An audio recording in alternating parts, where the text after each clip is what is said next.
이제 금리 상승이 대세가 된 걸까요? 미국의 10년물 국채 수익률이 1.2%를 넘고 단 하루 만에 1.3%까지 다시 올라갔습니다. 지난 1년 동안 주가를 끌고 올린 가장 큰 동력이 저금리였던 걸 감안하게 되면 주식시장 입장에서는 상당히 큰 복병을 만났다, 이렇게 이제 볼 수가 있는데요. 그래서 오늘은 상승 일로에 있는 국내 금리에 대해서 알아보는 시간을 갖도록 하겠습니다. 문홍철 DB금융투자 채권팀장 나오셨습니다. 안녕하십니까? 예, 안녕하세요. 예, 미국의 장기 국채가 굉장히 빠른 속도로서 지금 상승을 하고 있습니다. 네. 제가 보기에는 금리의 상승은 이제 좀 대세가 된 것 같다, 네. 이런 생각이 좀 들고요. 네.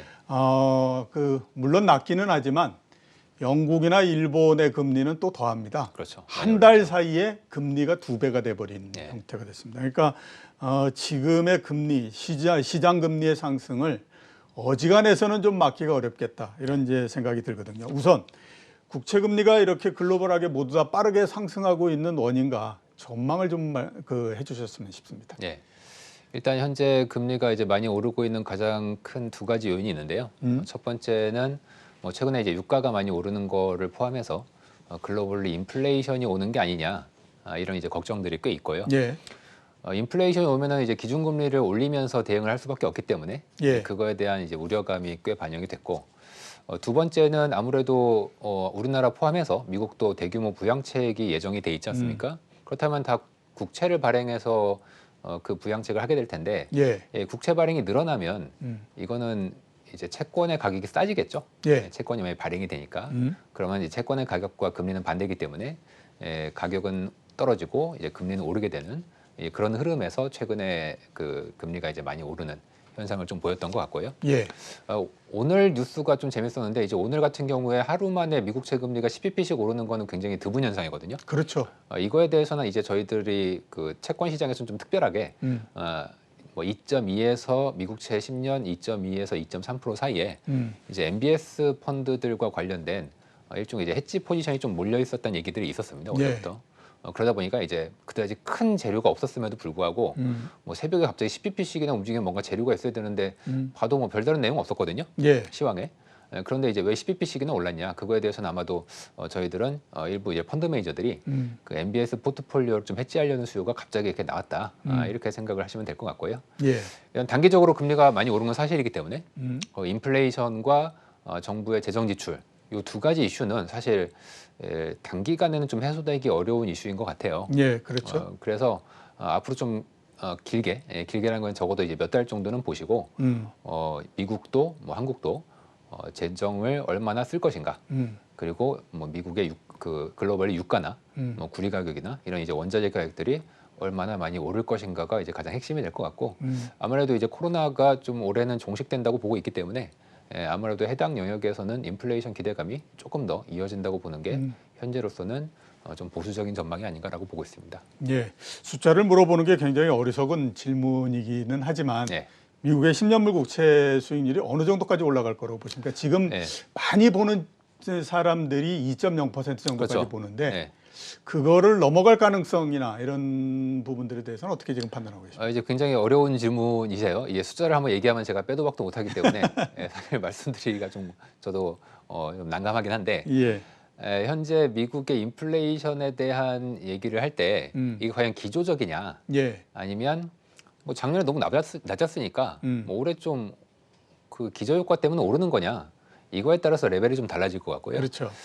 아예 완전히 제일 중요한 게 유가 같아요. 근데 유가가 가령 패러다임이 바뀌었다, 예. 이러면서 앞으로 끝도 없이 오른다, 그러면 당연히 2% 금리가 넘어가겠죠. 예. 하지만 저희는 이제 원유 시장 같은 경우에는 현재 이제 셰일도 있고, 솔직히 지금 사우디아라비아 엄청나게 혼자 독박 쓰면서 감산을 지금 하고 있는 거잖아요. 예. 근데 이런 게 과연 지속 가능하냐에 대해서는 저는 아직은 좀 어렵지 않나. 지금 서로 생산하고 싶어서 날릴 것이다. 다만 이제 사우디가 혼자 총대 메고 있으니까 그나마 좀 유가가 좀 올라가고 있는 게 아닌가라고 생각을 저희 하고 있어서, 예. 한 1.5%, 1% 중반 정도에서 일단 좀 막히지 않을까 보고 있고요. 예. 그 다음에는 한번 또 제 말이 틀릴 수도 있기 때문에 또 그때 또 유가나 또 정부가 얼마나 재정 지출을 하는지를 한번 다시 봐야 될 것 같습니다. 예. 일단 1.5%까지 보고 그 수준에 도달하면 다시 한번 또 얘기를 해보자 이렇게 이제 말씀해 주셨고요. 정책에 미치는 영향에 대해서 한번 여쭤보도록 하겠습니다. 네. 지금 그래도 아무튼 투자자들이 특히 주식을 투자하시는 투자자들이 가장 믿고 있는 부분이 뭐냐면 연준이 2023년까지 금리 안 올린다고 했어 그쵸. 라는 얘기를 굉장히 많이 하고 계시거든요. 네. 근데 한번 우리 따져보면 지금과 같으면 앞으로 우리가 생각할 때에 미국의 잠재 성장률이 한 1.5에서 2%는 된다고 봐야 될 것 같고요. 네. 그다음에 물가 상승률이 특별한 일이 없으면 2% 정도는 된다고 봐야 되거든요. 네. 그러면 두 개만 합쳐도 거의 한 4% 정도가 그렇죠. 되는데 네. 기준금리 0.25%를 계속해서 갖고 갈 수 있을 거냐. 네. 만약에 10년물 국채 수익률이 2%를 넘어서 2.5% 이렇게 2011년도처럼 돼버리면 네. 그때는 어쩔 수 없이 밀려서 그래도 금리는 못 올린다고 하더라도 원화적인 기조 자체는 좀 후퇴시킬 수 있는 거 아니겠느냐라고 네. 하는 생각들을 많이 하고 있거든요. 네. 그런 부분들에 대해서는 어떻게 지금 판단하십니까? 확실히 이제 연준 같은 경우에는 만약에 인플레이션이 정말 온다면 예, 기준금리를 인상하는 흐름으로 갈 수밖에 없겠죠. 예, 그렇죠. 다만 과연 그 인플레이션이라는 게 몇 퍼센트냐에 대해서 이제 우리가 논의를 해봐야 되는데 작년이었죠. 이제 파월 의장이 평균 물가제를 도입을 했지 않습니까? 예, 그 얘기는 원래는 이제 2%가 타겟팅인데 음, 예전에는 2%면 약간 사람들이 약간 실링, 그러니까 2%로 가까이 가면은 바로 긴축한다 이렇게 생각들을 했지만 예, 지금은 실링이 아니라 넘어도 한 2.5% 한 3%까지는 아닐 것 같은데 한 2.5% 가도 긴축하는 데 있어서는 연준이 좀 인내할 수 있다. 이런 생각들을 사람들이 좀 하고 있거든요. 그런 면에서 현재 인플레이션이 있다 하지만 그렇게 미국에 혹은 유럽에 인플레가 눈에 확 띄게 나타나고 있지는 않거든요. 아직까지는. 그런 면에서 조금 여유를 가지고서 좀 쳐다봐도 될 것 같고요. 어제나 오늘 같은 경우가 특히 이 미국에서 기준금리 인상에 대한 시장의 그 우려가 일부 좀 반영이 된 게 있었습니다. 예, 하지만 이제 그게 실제로 연준 인사들이 그렇게 할 거냐? 이건 좀 다른 문제고요. 예, 저는 오히려 연준 인사들은 인플레이션 그 자체보다는 음. 약간 자산 가격을 좀 타겟팅하는 경향이 있다는 게 사실 저의 개인적인 생각입니다. 자산 개인적인. 가격 타겟팅이니까 네. 자산 가격이 너무 높아서 그럴 때는 예. 약간 긴축적인 얘기를 해요. 예, 그러니까 이게 교과서에는 당연히 인플레면은 긴축적인 얘기를 해야 되는데 오히려 인플레는 사실 지금까지 없었으니까 그렇죠. 그런 예, 얘기를 잘 안 했고 오히려 주가가 너무 높거나 이러면은 약간 긴축적인 얘기를 하거든요. 그래서 저는 오히려 그 인플레보다는 주가가 너무 그 고평가돼 있다고 연준 인사들이 생각을 한다거나 예, 단기적으로 너무 오른다거나 이런 게 오히려 조금 제 위험 요인은 될 수 있을지언정 인플레이션은 한 2% 넘을 때까지는 그렇게 크게 걱정은 하지 않으셔도 될 것 같다 이렇게 생각을 좀 하고 있습니다. 예. 이번에는 미국 정부의 스탠스에 대해서 한번 좀 여쭤보도록 하겠습니다. 말씀하셨던 것처럼 올해에 굉장히 많은 적자 국채를 발행할 수밖에 없습니다. 그렇죠. 그래야 지금 1조 9천억 달러 얘기하고 하는 그 재원을 만들 수 있기 때문에 그런데 네. 지금처럼 금리가 계속해서 상승하면 당연히 정부의 부담도 계속해서 늘어나지 않겠습니까? 네. 그러니까 여기에서 금리 상승을 계속해서 막을 거다라고 네. 하는 전망도 있거든요. 네. 그 성공 가능성이나 예. 그렇게 생각할 수 있는 가능성에 대해서는 어떻게 지금 보십니까? 저는 사실 굉장히 이것도 채권 시장에서 큰 화두입니다. 사실 미국 연준이 현재 월 1,200억 달러, 국채 800억, MBS 400억 달러를 사고 있는데 예, 이게 작은 양이 아니거든요. 그렇죠. 옛날에 QE 1, 2, 3 할 때보다 훨씬 압도적으로 큰 속도고 지난해 코로나 위기가 있었을 때 했던 그 규모예요. 예, 그런데 그 규모를 지금 계속 한다는 게 연준 인사들이 생각할 때도 이건 좀 오버다. 이제 그런 것 때문에 이제 연초에도 테이퍼링 얘기가 좀 나왔던 거거든요.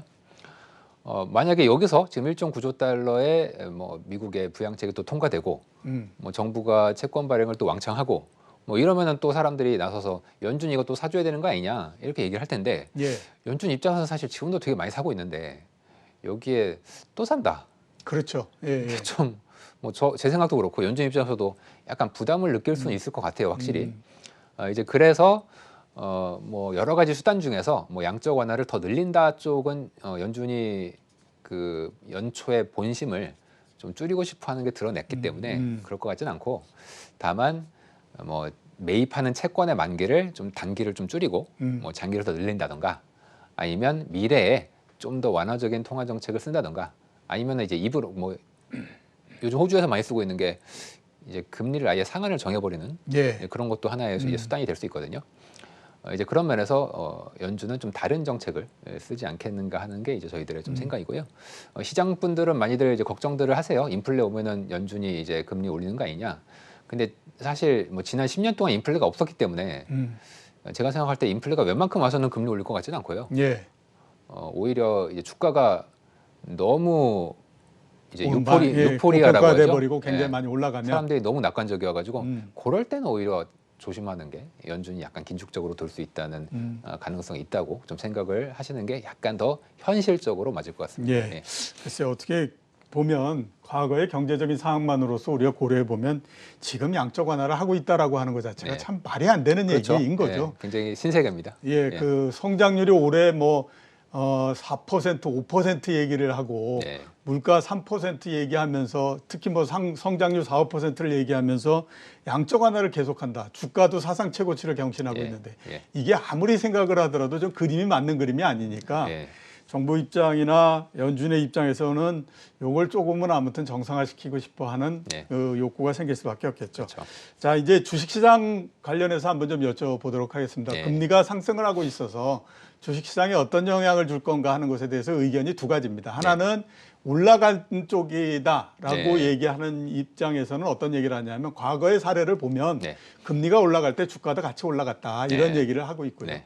반대쪽의 얘기는 뭐냐면 물론 과거에는 그랬을 수 있으나 네. 이번에 금리 상승이 앞에서 말씀하셨던 것처럼 인플레와 국채 발행이 주 요인이지 네. 경기가 좋아지기 때문이 아니다. 그리고 작년도에 너무 주가를 많이 끌어올렸고 그 동력이 저금리였기 때문에 금리가 올라가게 되면 당연히 주식시장이 안 좋을 수밖에 없다. 네. 이런 얘기를 하고 있거든요. 그렇죠. 팀장님은 어떻게 생각하십니까? 이게 참 제가 답을 알았으면은 뭐 제가 직장을 안 다니고 예, 편하게 살았을 텐데 예, 예, 뭐 저도 답을 모르지만 제 나름대로 이제 답을 좀 드리자면 예, 이제 어떤 주식의 가격이라는 건 결국 현금 흐름을 할인율로 할인한 거지 않습니까? 그렇죠. 그 현금 흐름이라는 건 미래의 경기와 그 기업의 실적에 의해서 좌우될 거고요. 분모에 있는 이제 할인율이란 건 그 안에 특히 이제 시장 금리가 들어가 있는 거죠. 예, 요즘 이제 시장 금리가 많이 오르니까 이제 할인율이 올라가면 다른 모든 조건이 일정할 때 주가는 떨어지겠죠, 당연히. 예, 그런 면에서 이제 걱정들을 많이 하고 계신 거고요. 그런데 이제 반대로 아니다. 그 분자에 있는 기업들의 실적, 경기 이게 더 많이 올라가기 때문에 금리가 올라가는 폭보다 이 분자가 더 많이 올라가게 되면 오히려 주가는 그래도 오른다. 이게 이제 두 의견이 서로 상충되고 있는 거겠죠. 예, 이제 제 의견 같은 저 같은 경우에는 뭐 이렇게 봅니다. 이 분모에 있는 할인율이 너무 빠르게 오르지만 않는다면 전체적인 주가에는 그렇게 크게 부담은 안 될 수도 있다라고 이제 보는 입장이고요. 예, 다만 이제 그러려면은 미래에 이제 성장이 좀 담보돼야 되는 그렇죠. 그런 중요한 전제 조건이 있고 성장이 이제 담보되는 면에 있어서는 이제 각자 좀 판단을 하셔야 될 것 같은데 저희들은 조금 조심스럽게 보고 있는 입장입니다. 네, 그래서 이 금리가 오르는 속도가 최근에 이게 느리지가 않은 편이기 때문에 이런 속도의 금리를 정말 충분히 보상할 만큼 예, 기업 실적이나 어떤 신흥국들의 경기 성장, 수출이 계속될 수 있을 것인가? 이거에 대해서는 저는 약간 이제 회의적인 생각을 좀 가지고 있기 때문에 예, 향후에 이제 기업 실적들과 성장률이 과연 이 금리를 훨씬 이겨낼 수 있을 정도로 더 올라갈 것인가가 가장 이제 핵심이니까요. 그 부분에 대해서 집중적으로 좀 보셔야 될 것 같습니다. 예. 글쎄 제가 한번 조사를 해보니까 한번 참고로 해봐야 될 게 2011년 아닌가라는 생각이 듭니다. 네. 그 당시에 미국의 물가 상승률이 3% 정도였었고요. 그랬었죠. 예. 그다음에 성장률도 거의 3% 정도였는데 기준금리는 0.25%였고요. 예. 네. 그 시장금리는 2.5에서부터 2.7% 10년물. 그러니까 지금보다 훨씬 더 높은 맞습니다. 상태였죠. 예. 그런데 주가가 굉장히 계속해서 올라가는 형태였었거든요. 예. 물론 여러 가지가 있겠지만 우선은 뭐 2007년도, 2008년도 이전에 금리가 굉장히 낮은 상태였기 때문에 맞습니다. 그 당시만 하더라도 경제 전체가 이 저금리에 맞춰져 있는 형태가 아니었었는데 이번 같은 경우에는 너무 오랜 시간 동안에 걸쳐서 저금리가 돼서 이미 경제적인 구조 자체가 저금리 구조로서 바뀌어 있어가지고 그렇죠. 그 영향이 어떻게 나타나냐에 따라서 조금 좀 차이가 있지 않을까라는 생각이 좀 들긴 합니다. 네. 자, 이제 국내로 넘어가서 한번 좀 여쭤보도록 하겠습니다. 우리 10년물 금리도 이미 1.9% 거의 가까운 수준까지 올라와 있는 상태입니다. 많이 올라왔습니다. 예. 국내 금리는 어떻게 될 거라고 지금 보십니까? 사실 이제 한국도 전 세계에서 보자면 매우 작은 나라지 않습니까? 예. 그래서 글로벌 흐름을 뭐 따라가고요. 지금 글로벌리 인플레이션 기대와 이제 재정 지출에 대한 확대, 이제 한국도 그 안에 들어가 있죠. 그렇죠. 특히 이제 한국 같은 경우에는 현재 4차 재난지원금에 대한 이슈가 있어서 그 물량 대부분을 뭐 적자 국채로 조달할 수밖에 없는 것 같고 거기에다가 아마 이번 보궐선거가 끝나면 또 자영업 손실 보전에 대한 얘기가 또 나올 수가 있거든요. 예. 사실 그거는 재원이 얼마가 소요될지를 모르고 있기 때문에 저희가 뭐 이번 4차 재난지원금 같은 경우에는 뭐 최소 20조 이상이다. 뭐 이런 숫자라도 대충 나와 있는데 예. 이 4차 그 자영업 손실 지원 같은 경우에는 규모 자체를 사실 잘 몰라요, 아무도. 그렇죠. 예. 그래서 이 채권 시장 입장에서는 좀 부담이죠. 물론 이제 일부 반영을 하고는 있지만 저희들이 뭐 자체적인 모델로 추정을 해보기로는 현재 채권 시장은 4차 재난지원금까지는 대략 반영을 한 것 같아요. 예. 하지만 그 이후에 나올 것까지는 반영을 현재 못 하고 있기 때문에 조금 더 금리는 보수적, 그러니까 보수적이라는 건 좀 더 오를 여지가 있다고 판단을 하시는 게 좀 더 안전한 전망이지 않을까 봅니다. 예. 조금 더 오를 여지가 있다. 그러면 10년물 기준으로 2%를 넘어갈 수도 있겠네요. 가능성이 충분히 있고요. 예, 특히 1.5% 정도밖에 안 되니까. 자영업 손실 지원을 얼마를 하냐에 따라서 예. 뭐 2%도 충분히 넘을 수 있는 가능성이 있고 예. 또 하나의 변수는 이제 한국은행이 얼마나 이 채권을 사줄 것인가. 예. 이것도 상당히 중요한 이슈가 될 것 예. 같습니다. 자, 그래서 한번 좀 여쭤보도록 하겠습니다. 어차피 우리나라도 지금 올해에 적자 국채를 좀 발행을 하고 이렇게 해야 되지 않습니까? 그래야 되죠. 한국은행이 인수하는 방안에 대해서 얘기가 많이 나오고 있는 상태입니다. 네. 근데 반대하는 쪽 입장에서는 뭐냐면 전시 상황이 아니면 그런 일은 없다. 그렇죠. 여태까지 그랬던 적도 없고 네. 이렇게 얘기를 하고 있거든요. 네. 한국은행이 정부가 발행하는 국채를 인수하는 방안에 대해서는 지금 어떻게 네. 진행이 될 거라고 전망하십니까? 이 사실 중앙은행의 어떤 정책이나 어떻게 해야 된다라는 거는 정답은 없습니다. 예, 그렇죠. 오래 전부터 계속 그 흐름은 변해왔고요. 뭐 10년 전에도 양적 완화를 할 때 사람들 이거 큰일 난다 이랬지만 지금은 뭐 다들 하고 있지 않습니까? 그렇죠. 그리고 작년에는 신흥국들도 상당한 규모로 양적 완화를 했거든요. 한국은행도 작년에 발행된 적자 국채의 한 4분의 1 정도를 매입을 이미 했었습니다. 예. 이제 우리나라 입장에서는 그렇게 대규모로 매입한 건 사실 처음이라고 봐야 될 것 같고요. 이제 그런 면에서 아마 올해도 정부가 채권 발행이 늘어나면은 한국은행이 매입을 해야 된다는 여러 주장들이 나올 것이고 한국은행도 아마 이거를 무시하기는 좀 어려울 것 같아요. 뭐 이제 약간 좀 이제 오소독스하다고 하는, 그러니까 보수적으로 좀 더 이제 정론을 중요시하시는 분들은 아니 한국은행이 그런 거 하면 되냐, 중앙은행이 그러면 안 되지. 그렇죠. 예. 이렇게 생각들을 하시는데 사실 옛날에 어떤 고정적인 어떤 이론이 후에도 많이 뒤바뀌는 게 있기 때문에 지금은 이제 글로벌 환경 자체가 이렇게 됐고 뭐 신흥국들은 뭐 양적 완화 안 돼라고 했던 것도 작년에 많이들 깨졌기 때문에 예. 한국은행도 아마 올해 적자 국채가 발행이 되면은 일부 좀 매입을 할 수밖에 없지 않을까 하는 게 저의 뭐 개인적인 생각입니다. 예, 일부 매입을 할 수밖에 없을 거다. 네. 예. 자, 오늘 나와주셔서 대단히 감사합니다. 감사합니다. 예. 지금까지 문홍철 DB금융투자 채권팀장이었습니다.